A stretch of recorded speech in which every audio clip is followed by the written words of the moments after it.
Israel और Hamas के बीच एक साल से जारी संघर्ष के कारण गाजा अब खंडर में तब्दील हो चुका है। न्यूयॉर्क टाइम्स के अनुसार गाजा की 60% इमारतें पूरी तरह से तबाह हो चुकी हैं, बल्कि 60% से कुछ ज्यादा ही इजराइल ने हमास को खत्म करने के लिए उन इलाकों को नष्ट किया जो कभी लाखों लोगों के घर हुआ करते थे। इजराइल सेना के हवाई हमलों का सबसे ज्यादा प्रभाव खान यूनिस, गाजा सिटी पर, जबलिया पर पड़ा है। संयुक्त राष्ट्र के मुताबिक गाजा में संघर्ष शुरू होने के बाद 2024 के जून तक 39 मिलियन टन मलबा पैदा हुआ।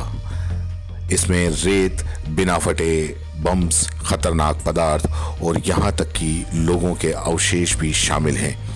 वर्ल्ड बैंक की रिपोर्ट के मुताबिक ये बताया गया है कि इन बर्बाद हो चुके घरों को फिर से पहले जैसा बनाने में 80 साल लगेंगे।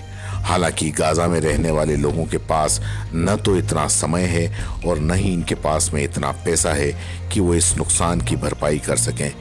दूसरी ओर फसलों और खेतों की बर्बादी होने से भुखमरी का संकट खड़ा हो गया है, जिसमें लाखों लोग प्रभावित हैं। खान यूनिस गाजा के दक्षिण में स्थित एक पुराना शहर है।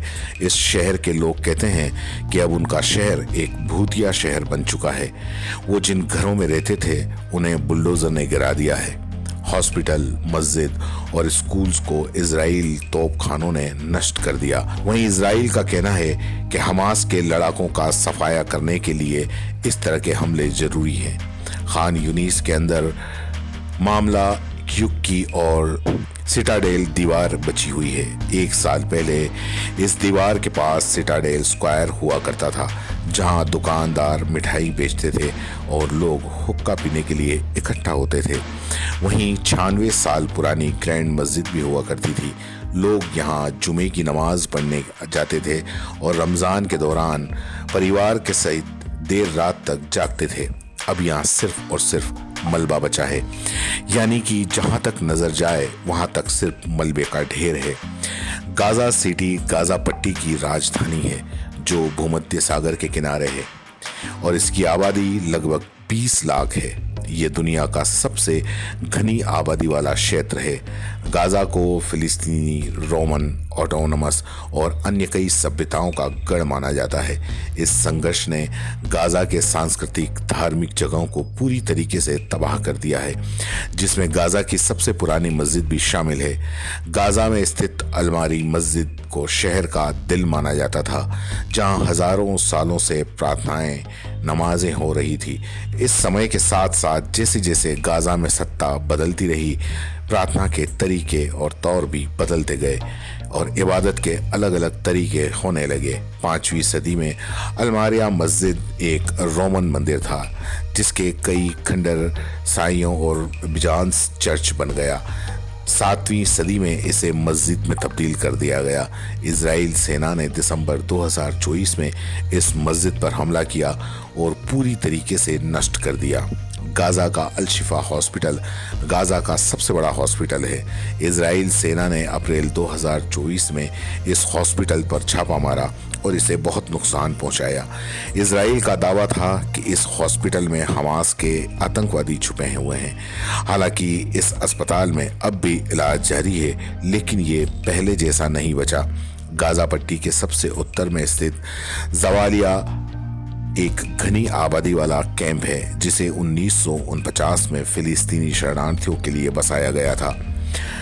जबलिया कैंप फिलिस्तीनी शरणार्थियों की सबसे बड़ी बस्ती है। 1948 में अरब इजराइल युद्ध के बाद लाखों फिलिस्तीनी बेघर होकर अपने घरों से बेदखल कर दिए गए थे और तब यहाँ पर शिया और जवालिया को बसाया गया था। जबलिया का अल ट्रांस चौराहा, जो कभी शहर के सामाजिक जीवन का केंद्र हुआ करता था, वो पूरी तरीके से नष्ट हो चुका है। इसे जबलिया का दिल कहा जाता था। ये इजराइल हमलों में बर्बाद हो गया है।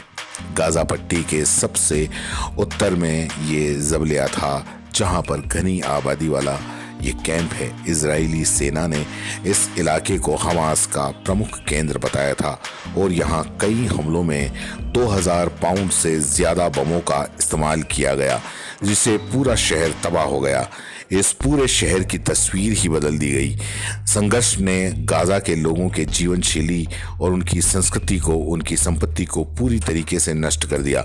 जिन इलाकों में कभी लोग खुशहाल जीवन जीते थे, अब केवल यहाँ पर खंडर बचे हैं। हॉस्पिटल, मस्जिद, स्कूल और कई ज़रूरी इमारतें जो लोगों के लिए जीवन रेखा का काम करती थी, अब वो पूरी तरीके से ख़त्म हो चुकी हैं। ये स्थिति गाज़ा के लोगों के लिए बेहद कठिन और दुखदाई है। आने वाले दिनों में इन क्षेत्रों का फिर से बनाना एक बहुत बड़ा और बहुत मुश्किल काम हो सकता है। इसके अलावा हाल ही में जो अपडेट्स सामने आ रहे हैं वो ये है कि इजराइल और हमास की सीज़ फायर के बीच अब इजराइल की तरफ से फ़िलिस्तीनी कैदी रिहा किए जा चुके हैं। यानी कि ये प्रोसेस लगातार चल रहा है। सैकड़ों फ़िलिस्तीनी कैदी रिहा किए जाने हैं, जिनमें से 100 के करीब तो रिहा कर दिए गए हैं, जिसके बदले में हमास ने इजराइल को 4 शव लौटाए। यानी कि 4 इजरायली बंधकों के शव को हमास की तरफ से लौटाए गए, जिसके बदले अब इजराइल को फ़िलिस्तीनी कैदियों को रिहा करना पड़ रहा है। करीब 600 फ़िलिस्तीनी कैदी रिहा होने, जिसमें 100 के करीब रिहा किए जा चुके हैं। ये प्रक्रिया लगातार जारी है, जिसमें गाजा पट्टी में युद्ध विराम के पहले चरण को समाप्त होने के कुछ दिन पहले हमास ने सैकड़ों फ़िलिस्तीनी कैदियों को रिहा कर दिया था और इसके बदले रेड क्रॉस को 4 जो मरे हुए बंधक सौंपे गए और इजराइल के सुरक्षा अधिकारियों ने इसकी पुष्टि की और कहा कि शवों को मिस्र के मध्यस्थों के माध्यम से इजराइल भेजा गया, जहां उनकी पहचान प्रक्रिया शुरू कर दी गई है।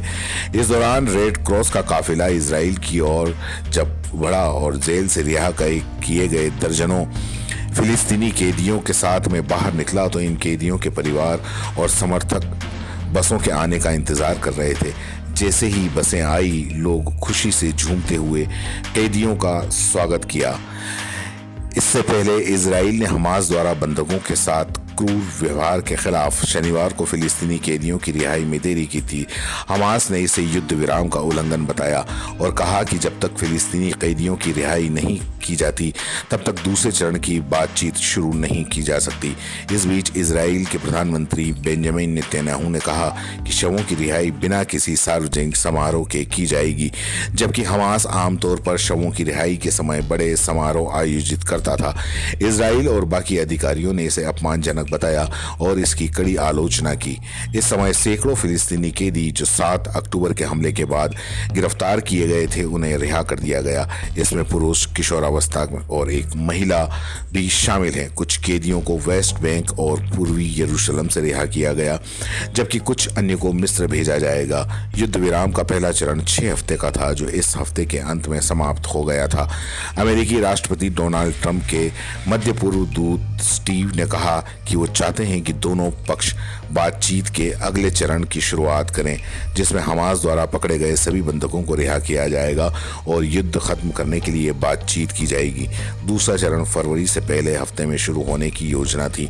इस समय इजराइल और हमास के बीच इस मुद्दे पर तनाव बढ़ गया है और इजराइल ने बार बार कहा था कि हमास के साथ किसी प्रकार के समारोह के आयोजन को सहन नहीं करेगा।